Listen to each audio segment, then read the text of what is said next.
Tapatan po tayo ngayon 2010. Namumblema ka ba sa kapital? Balik kami yung 2005 mo. Noong 2005 ba, yan din ba ang problema mo? O tingnan nyo mabuti mga kapatid, 5 taon na po ang nagdaan sa buhay natin. Ang problema mo, di nababago. Pag may problema, may solusyon. Gusto mo isolve natin? Para masolve ang problema, dapat alam mo yung pinagmumula ng problema. Tama mo ba? Tingin nyo, anong problema? Anong cause? At bakit ang problema mo di nababago? Ang isang dahilan po dyan, yung ginagawa mo dito, hanggang ngayon, yun pa rin ang iyong ginagawa. Tama po ba? Sabi nga, if you always do what you always done, you always get what you always get. So, anong dapat gawin? Change. Tama po ba? And for things to change, you have to change. Tama po ba? Kailangan magkaroon ka ng kaunting pagbabago. Kasi kung itutuloy mo yan for the next 5 years, darating po ang 2015, yung problema mo ngayon, darating to, yan pa rin ang problema mo. Tama po ba? Walang pinagkaiba po yan sa isang drum na may pumapasok na tubig. Tingin nyo, mapupuno hindi. Paano kung butas ang drum? O, listen, ito po yung nangyari sa atin for the past 5 years. Kumikita ka ng 10,000, gumagastos ka ng 10,000, may savings wala. Kung ito ang senaryo ng buhay mo, kapatid, medyo maalarma ka. Bakit? Kahit magtrabaho ka ng matagal na panahon, hindi po mapupuno yan. So, anong dapat mong gawin? Hindi kapalan yung butas na yan para mapuno yan. Kaya tanong, ano yung butas na yan? Yan po yung tinatawag natin mga needs o mga basic needs. Ano yan? Anyan po ang pagkain, mga utilities, ilaw, tubig, telepono, upa sa bahay, apartment, tuition. Ang dami niya mga butas. Minsan may mga emergency pa, malalaking butas. Ang tanong, pwede bang tapalan ng butas para mapuno? Anong yes? Pwede ba wala mo ng pagkain? Mabubuhay ka ba sa oxygen lang? Mga anak, inhale lang. Pwede ba yun? Pwede ba naka-schedule ang pagkain ng mga anak nyo? Mga anak, cost reduction tayo ha. Ang kain nyo, MWF lang ha. Kami lang dati, TPHS. Pero ano po si Lola? Every Sunday nyo lang. Pwede ba yun? Hindi pwedeng tapalan ng butas. Tama po ba? So, anong point doon? Kapag dito ka nakapokus, ang tawag yan is scarcity mentality, pilit mo kinukontrol to na hindi mo naman kayang kontrolin. Bakit ang nagkocontrol po dyan is outside world? Kahit mag-running araw-araw sa Malacanang, hindi bibaba ang presyo ng bilihin. So, anong dapat mong gawin? Kontrolin ang bagay. Ngayong 2010, ang kukontrolin mo yung bagay na kaya mong kontrolin. Ano yun? Itong kinikita mo. Walang pipigil sa'yo na magdagdag ng kita. Tama po ba? Let's say, pinasok mo yung 2010 ng IM Global, ang negosyo ng IM Global. Inaral mo for 4 months. After 4 months, nag-generate ito sa iyo ng 40,000 kada isang buwan. Ito na ang senaryo ng income mo. May part-time ka na 40, may full-time kang 10. 50 ang pumapasok, 10 ang ginagastos. May savings, wala. At pag may savings, mapupuno hindi. At pag napuno, pwedeng umapaw? Pag umapaw, ito na po yung pinakamasarap na parte ng buhay mo. Bakit pag umapaw mo ng gastusin, ilagay mo sa isang mas malaking lalagyan? And your money makes money. Tama po ba? Bakit? Yung perang nilagay mo dito, mas mabilis mapupuno to. Bakit kumikita uli yan, nag-generate uli ng income yan? Tama po ba? At pag napuno yan, ito yung nakukuha ng pamilya natin. Ano yan? Wants. Iba po ang wants sa needs. Ito yung masarap na parte ng buhay natin. Gusto mong pagkain, gusto mong kotse, gusto mong pag-aralan ng anak mo, gusto mong doktor pag may sakit ka. Pag medyo maliit po ang kinikita natin, hindi po yung gusto natin ang nasusunod. Kundi yung gusto nito, na ipakain sa anak mo. Yung gusto niya na tirahan mo, yung gusto niya ospital para sa'yo. Nangyayari hindi. Bakit maraming pila sa mga public hospital kumpara sa private hospital? Kasi ikaw may gusto, hindi ikaw. Napipilitan ka sumunod dito. Nangyayari hindi. Subukan pumunta sa mga restaurant na mamahalin, na yung pera mo 100 lang. At tingin mo sa presyo saan? Hindi ka nakatingin sa menu, nakatingin ka sa presyo. Di ba match screen naman ito? Tama, pag tingin mo sa presyo, eto, 40 yan, extra rice. Di ba?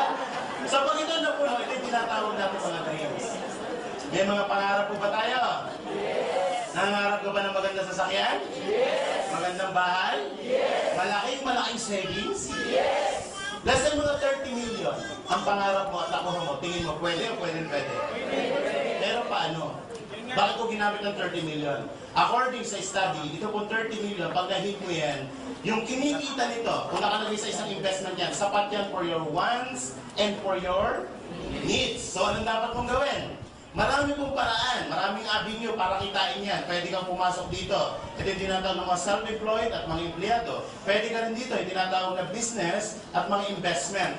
Kung ikaw ngayon, i-check natin, nasa ngayon, kung ikaw ngayon ay nasa kategoryan ganito, na sumusweldo ng 10,000 per month sa loob ng isang taon, magkano na ipon? 120,000.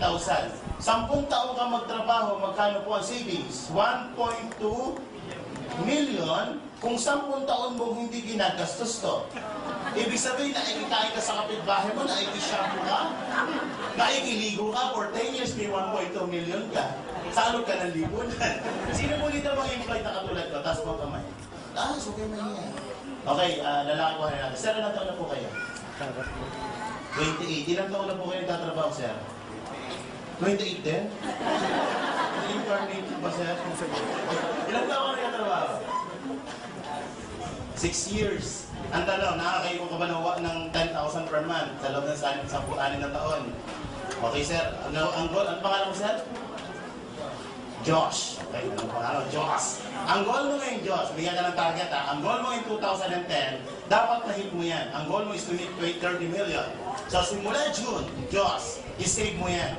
Para pagdating next year, June, meron kang 120,000. 10 years, 10 working years, ibig 38 ka, may 1.2 million ka. Ang goal mo is 30 million. For 10 years, may 1.2 ka. Ito ang goal mo. Ibig sabihin, maihit mo yan, kung ito ang iniipon na per month, maihit mo yan at the age of 328. Ito si Abraham Diyos. Kaya hindi. Anong point? Hindi ko inaapi ang pagiging empleyado kasi more than half of my life andito ako. Gusto ko lang po ipakita sa inyo na kapag naandito ka, you are just working for your needs. You're not working for your fortune or for your wants. So, anong dapat gawin? Kapag isang lugar ang gusto mong puntahan at hindi kaya ng vehicle, mag-a-upgrade ka ng vehicle. Tama mo ba? Parang ganito. Ang time limit mo lang is 2 hours. Pupunta ka ng Cebu. Pwede ka ba mag-roro? Hindi. O pwede ka mag-barko? Anong dapat mo gawin? Anong vehicle na gamitin mo? Aeroplano. So meron kang iihit na ganito. Hindi mo kaya kuhanin dito kasi aabutin ka ng 328. Kahit laki mo ng laki restaurant, hindi mo kaya abutin yan. Tama mo ba? So ano dapat mo gawin? Pupunta ka sa isang isang lugar na kaya mo mahito. Bababa ka ng kaunti dito. You have to work part-time for your fortune. Sa negosyo, pag-usapan natin, kaya bang kitain ng 100,000 kada isang buwan? Ay, sisiw yan.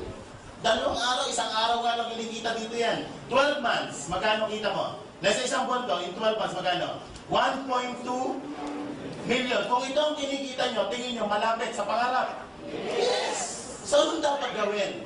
Kung ito ang ginagawa nyo po, kapatid, you have to change the formula. Change the formula. O add the formula.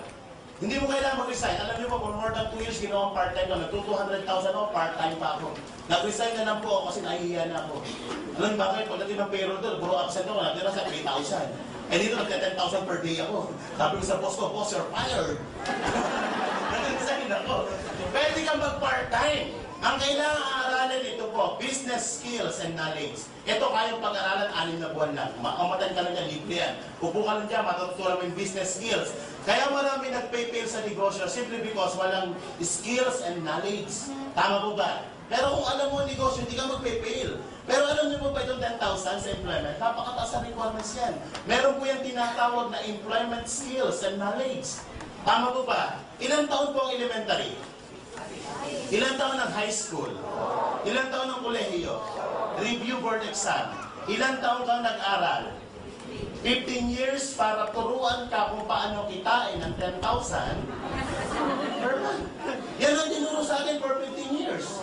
Tama po ba? Eh, gross to. Ano unang binabawas dyan? SSS, pag-ibig, withholding tax, 2,000 na lang. Aabutin pa ng 3,000 yan. 2,000 na lang, magkano iwan sweldo? 8,000, mamamasahe, parito, 100 per day, 3,000. Magkano na iwan sa sweldo? 5,000, kakain. Pwede ba may bagong kabayan, paamoy naman. Pwede ba 100 per day na budget sa pagkain? Tipid na tipid yan. 3,000 ulit. Magkano na iwan sa sweldo mo? Ano pang gastos? May cellphone.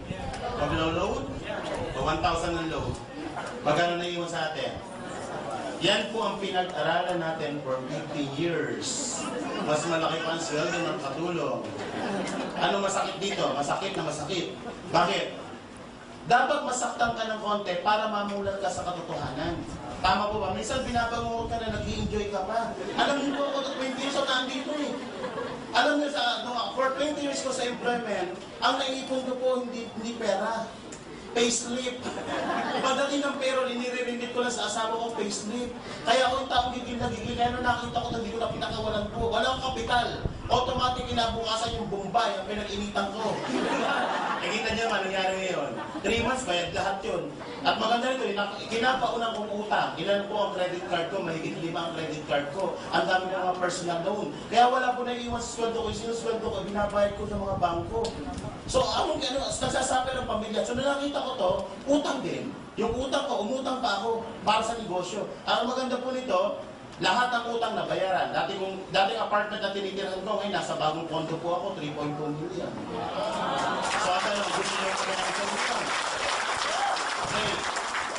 Anong dapat gawin? Skills and knowledge. Bago ako magsimula, dapat may kapital. Tama mo ba? Wala pong negosyo, walang kapital. Tataya ka ng konti, hindi ka mananalo sa loto pag hindi ka tumaya. Dahil araw-araw kung lumakad ng panhod sa Quiapo, at hindi ka naman tumataya ng loto, hindi ka mananalo. Tama mo ba? You have to invest. You have to invest your time, your energy, and your money.